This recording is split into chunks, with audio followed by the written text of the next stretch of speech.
Hurricane relief transcends language. You're listening to The Wrap from Central Florida Public Media. I'm Brendan Byrne.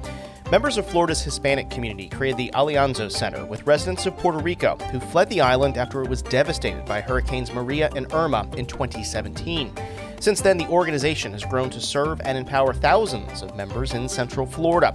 But as a new hurricane season approaches, the Alianza Resilience Hub Network is working to prepare the area's Latino community for what is predicted to be a very active season. And it's very hard to reach out to our people with accurate information, life-saving information. A conversation with Father Jose Rodriguez, Deputy Director of the Alianza Center in Orlando, about those challenges and preparations. That's ahead on The Wrap. The big stories this week from Central Florida Public Media. But first, these headlines.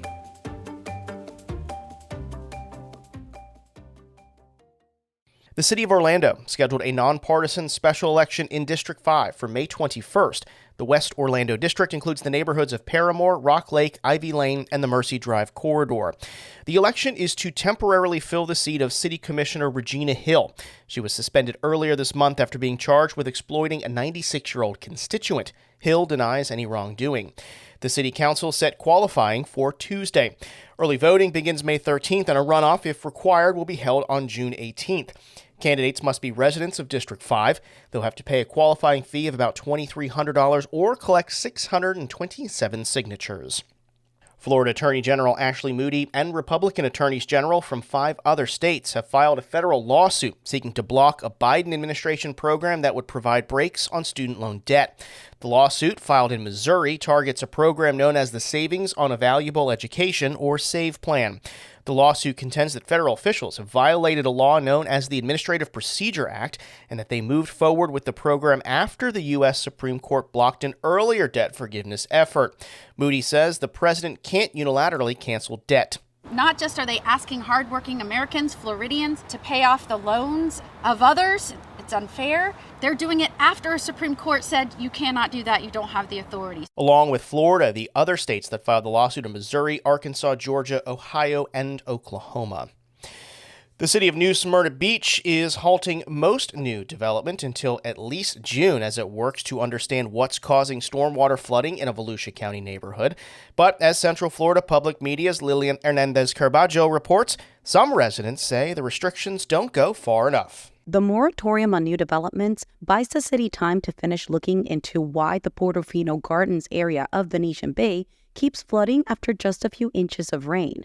Residents of this area are eagerly awaiting the results, but neighboring homeowners are feeling left out. Resident Stephen Gunther says the project should be expanded into other areas of the city that are also experiencing flooding. And they're trying to put 1,000 homes in there, an open-air shopping mall, and that's another dam. 50 acres of elevated property. You're going to deflect stormwater, then where's it going to go? So I'm just going to ask you to look at this picture fully. It's a bigger problem. The New Smyrna Beach mayor says Venetian Bay is only the beginning and that the city commission is committed to resolving the flooding issues. Lilian Hernandez-Carballo, Central Florida Public Media. Lilian Hernandez-Carballo is a Report for America Corps member. These stories and more on our website. Visit cfpublic.org. Health is wealth, and art is the currency. The arts become a tool and a mechanism for cognitive function in terms of supporting that, in terms of helping with mobility. A healthier community through the arts. That's on Spotlight this week. More at cfpublic.org or get Spotlight wherever you get this podcast.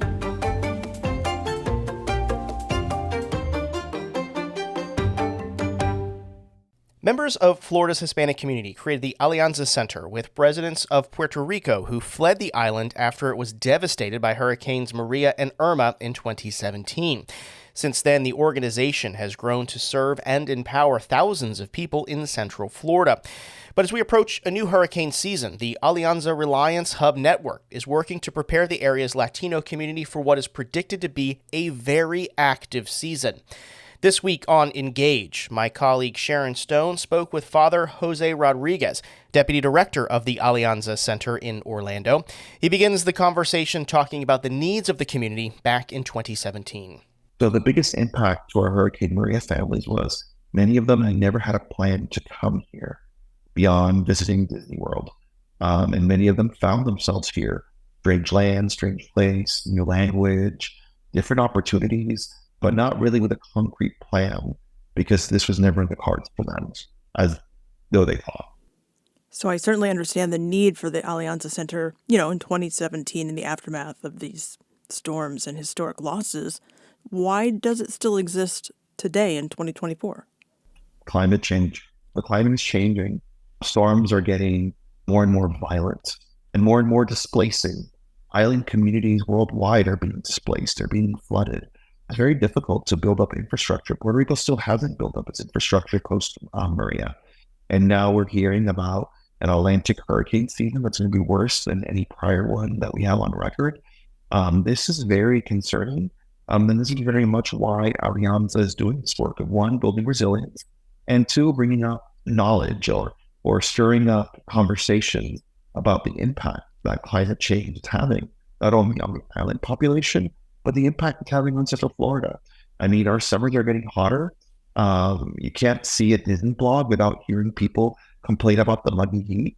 And on top of that, that same muggy heat and climate change that's exhausting our hospitality workers and is exhausting our agricultural workers is going to be leading to more and more crisis in terms of, violent storms that are going to displace more people in Central Florida. We're really in a very unusual space in the Caribbean. We forget that Florida is in the Caribbean and it is a receiver community, and not only a receiver community of displaced persons, but a receiver of the weather that's changing because of climate change, the heat, the extreme storms, the flooding. This shared experience, having similar needs, can you give me some examples of some of those needs? Well, across the I-4 corridor, we have found that all our folks are impacted by health disparities. They're impacted by not having health insurance. We're in the 85th percentile nationally at being disproportionately impacted by not having health insurance. On top of that, many families that are English limited. I prefer to call it English learners. We have a lot of families who are learning English, but because they're learning English, they're left behind a lot of important information. Oftentimes, resources and emergency information is translated as an afterthought. The translation is not built into the initial project, but by the time that information is translated or communicated to our communities, it's already been overcome by events. We actually saw that during COVID. All the major press conferences, all the major resources were being released in English first. And because the Spanish translations came along much later, that lent itself to a lot of vaccine misinformation and a lot of mistrust. These are patterns we see post-disaster.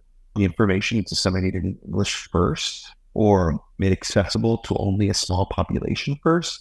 So by the time the information is made accessible, either through cultural competence or through translations or simply through individuals that know how to reach our community, by the time that information is pushed out, it's not good anymore. And it leads to mistrust in the system.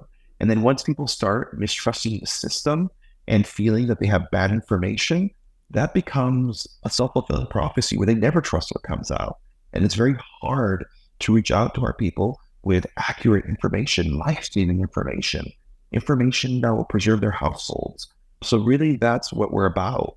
We're about building trust equity, and getting information out there immediately, simultaneously with information that's being made available in the English language.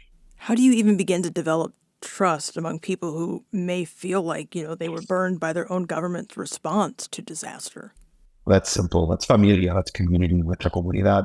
That is leaning into the best of our cultures, whether we're Black, white, Hispanic, Asian, leaning into cultural competence and reaching people in their home, reaching them through their abuelitas or their tias, or speaking to women. The majority of the diaspora, the Latino diaspora in Florida, is female.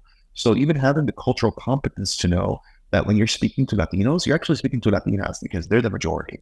And really, when someone feels like you know them, when someone feels like you've taken the time to talk to them in a way that's responsive to their context, that is real, they'll trust you.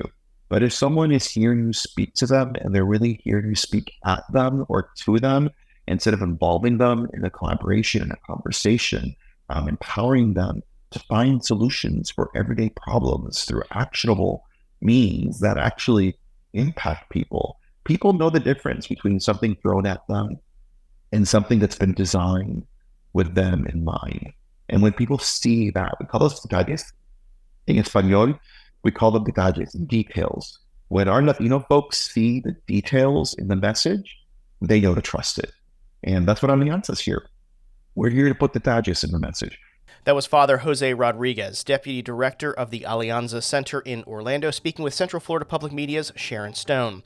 Hear more of that conversation on our website or by subscribing to the Engage podcast. The show also airs live on Central Florida Public Media Tuesday and Thursday afternoons at 3.